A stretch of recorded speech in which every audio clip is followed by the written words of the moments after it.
புத்திசாலி முயலும் கம்பீரம் மிக்க சிங்கமும். ஒரு காலத்துல ஒரு அடர்ந்த காட்டுல அனைத்து விலங்குகளையும் ஆண்ட பெருமை மிக்க சிங்கம் ஒன்று வாழ்ந்து வந்தது. அந்த சிங்கத்தை பார்த்த எவ்வளவு பெரிய சிங்கமும் பயப்படக்கூடிய கம்பீரமிக்கதாக இருந்தது. ஒவ்வொரு நாளும் அதற்கு பசி இல்லை என்றாலும் ஒவ்வொரு மிருகமா தன்னோட கம்பீரத்தை காட்ட வேட்டையாடி சாப்பிட்டுக்கிட்டே இருந்தது. ஒரு நாள் காட்டில் உள்ள விலங்குகள் ஒன்று கூடி சிங்கத்தின் கொடூரமான நடத்தைய எவ்வாறு நிறுத்துவது என்று விவாதித்து கொண்டிருந்தன. அப்போது அனைத்து மிருகங்களும் நாம் அனைவரும் சிங்கத்திடமே சென்று கூறலாம் என்று முடிவெடுத்தன. அடுத்த நாள் அனைத்து மிருகங்களும் சிங்கராஜாவிடம் சென்று முறையிட்டன. சிங்கராஜா அவர்களே, தாங்கள் ஒவ்வொரு நாளும் வேட்டையாடி கொண்டே இருப்பதால் எங்களால் இந்த காட்டில் நிம்மதியாக வாழ முடியவில்லை. ஆதலால் எங்களை விட்டுவிடுங்கள் என்று மன்றாடின. அதற்கு சிங்கராஜா, அப்படியானால் உங்களுக்கு ஒரு யோசனை சொல்கிறேன். ஒவ்வொரு நாளாக ஒவ்வொரு மிருகம் எனக்கு இரையாக வேண்டும். ஆதலால் நீங்களே ஒரு மிருகத்தை எனது குகைக்கு அனுப்பி வைத்து விடுங்கள் என்று கூறியது. அதற்கு அனைத்து மிருகங்களும், அப்பாடா, இனிமேல் நாம் பயந்து பயந்து வாழ வேண்டியதில்லை. ஒரு நாளைக்கு ஒரு மிருகத்தை சிங்கராஜாவிடம் அனுப்பி வைத்து விடலாம் என்று நினைத்து அங்கிருந்து வந்துவிட்டன.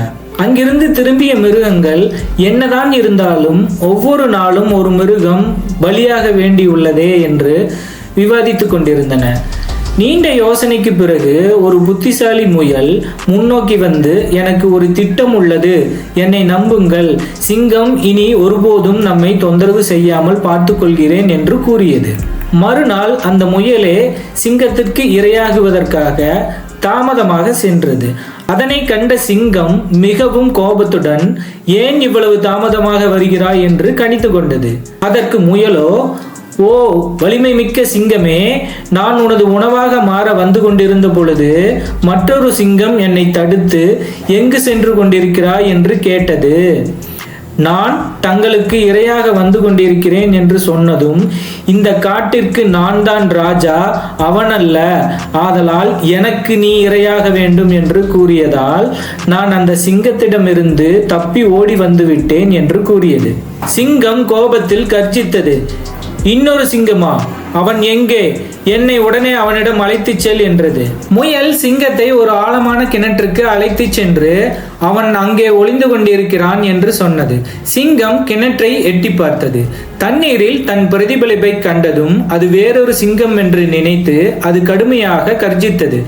மற்றொரு சிங்கம் மீண்டும் கர்ஜித்தது. அது அவனை மேலும் கோபப்படுத்தியதால் யோசிக்காமல் சிங்கம் தனது எதிரியை தாக்க கிணற்றில் குதித்தது. ஆனால் மற்றொரு சிங்கத்தை கண்டுபிடிப்பதற்கு பதிலாக அவன் ஆழமான நீரில் விழுந்து வெளியேற போராடினான். சிங்கத்தால் நீந்த முடியவில்லை. இறுதியில் நீரில் மூழ்கி சிங்கம் இறந்தது. முயல் மற்ற விலங்குகளிடம் திரும்பி வந்து, சிங்கம் இறந்து போய்விட்டது, இப்போது நாம் பாதுகாப்பாக இருக்கிறோம் என்று சொன்னது. அதனை கேட்ட மற்ற விலங்குகள் உற்சாகமாக ஆரவாரம் செய்து புத்திசாலி முயலின் துணிச்சலுக்கும் விரைவான சிந்தனைக்கும் நன்றி தெரிவித்தன. கதையின் நீதி: புத்திசாலித்தனமும் புத்திசாலித்தனமான சிந்தனையும் மிகப்பெரிய பலத்தை கூட வெல்லும்.